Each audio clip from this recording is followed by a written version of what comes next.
We hear a lot about innate talent and ability. When we think of geniuses, we often think of individuals who seem to have been born fully formed with some special kind of gift that few of the rest of us could ever really hope to have accumulate. Sheer talent and skill surely is a difficult combination to best. As much as we want, it is unlikely that many of us will be able to play professional basketball without the height and strength of many professional players who are born with and cultivated even before they had the ball in their hands. But natural ability isn't enough. It's desire that wins out in the end. All of the talent in the world doesn't translate into much if it's left to languish at home instead of rushing to the field and taking the stage. How strong is your desire and will to succeed?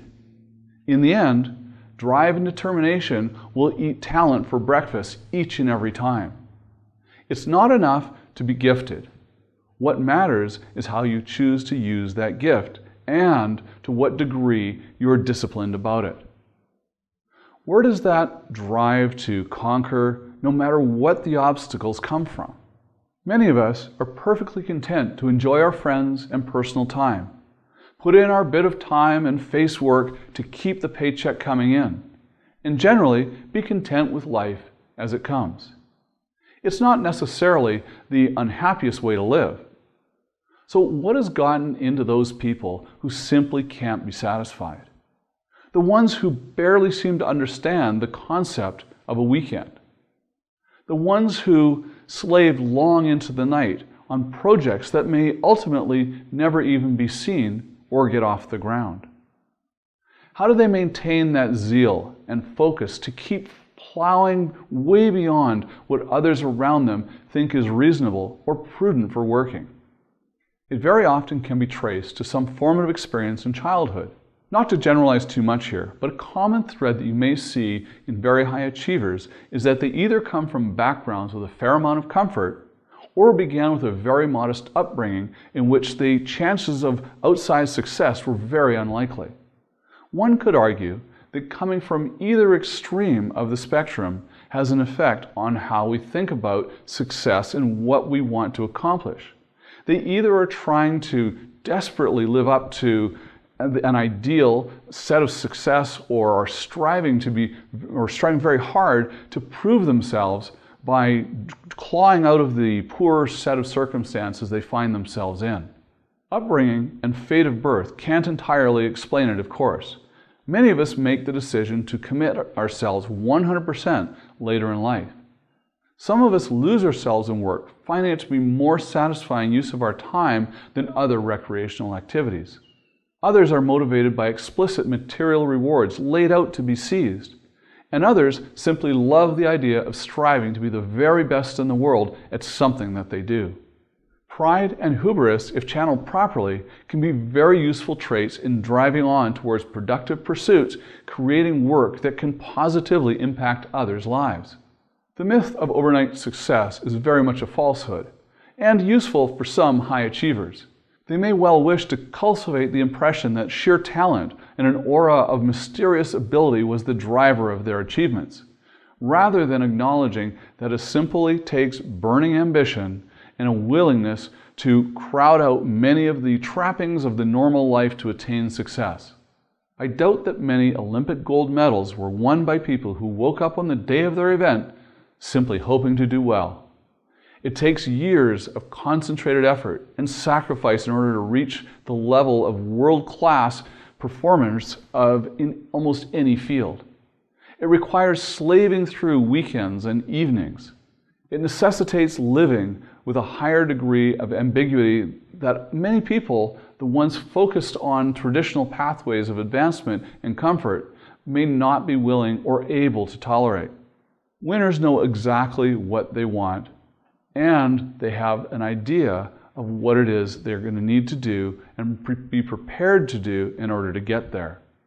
Without goals or targets in mind, you're far more likely to spend time spinning your wheels in place rather than really advancing to anywhere that you want to go. This is why the first step to achieving success requires laying out clearly defined goals. In a complex and ultra-fast moving time in which industries and jobs are disrupted continually, it surely makes sense to reserve a degree of flexibility and openness to your own ambitions, but don't lose sight entirely of what it is that you want. You may well be served to focus on some key themes for the type of work that you're interested in. Say, attaining a prominent role at an intersection of venture capital and emerging technologies, for just one example. Heaving an idea of themes that you want to keep in mind for your goals will help you give a general direction to keep you striving toward what it is that you want. The fear of failure is enough to keep many from pursuing their dreams with all of their heart. In their estimation, looking foolish or unsuccessful is a far worse fate than just not trying at all. By staying at home under the covers, passing the time with entertainment and recreation, they can tell themselves that there is more to life than work, and they just can best use their energy and time on other pursuits. Don't fall into this insidious lie of half-truth. Of course, there's more to it, and work in a well-rounded life is part of it. But meaningful work and making the fullest use of your particular talents is also a big part of living the most satisfying life possible. The old trope is correct in that few of us wish far more time at the office. But that's because the office is an emblem of structure and hierarchy. What we may well wish when we pass away is that we did our best job that we could with our skills and talents, especially if those gifts can help build better lives for our families and for others in the process. That is where the real desire to win is born. Don't let others feed into your fears. It can be hard enough to pursue your goals if you're second-guessing yourself. You simply have no room in your life for naysayers telling you why you can't do what you're setting out to achieve. They may be coming from a place that's good intentions, if they believe that you are not being realistic or are setting yourself up for a crushing failure. But that is not their decision to make for you.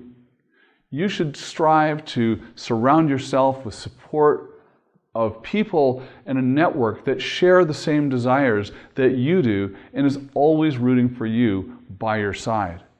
Remember that failure and doubt are the central root of every great success story. The obstacles that you overcome will only make your eventual progress and victories all that much sweeter. If you can maintain your focus and your drive to succeed, even when sometimes you must stand alone. Be sure to learn more on how to harness your energy and desire for success by visiting my website, tonynewmeyer.com, and register to receive more free trainings and articles. Also subscribe to my YouTube channel and follow me on Facebook. And remember, live rich.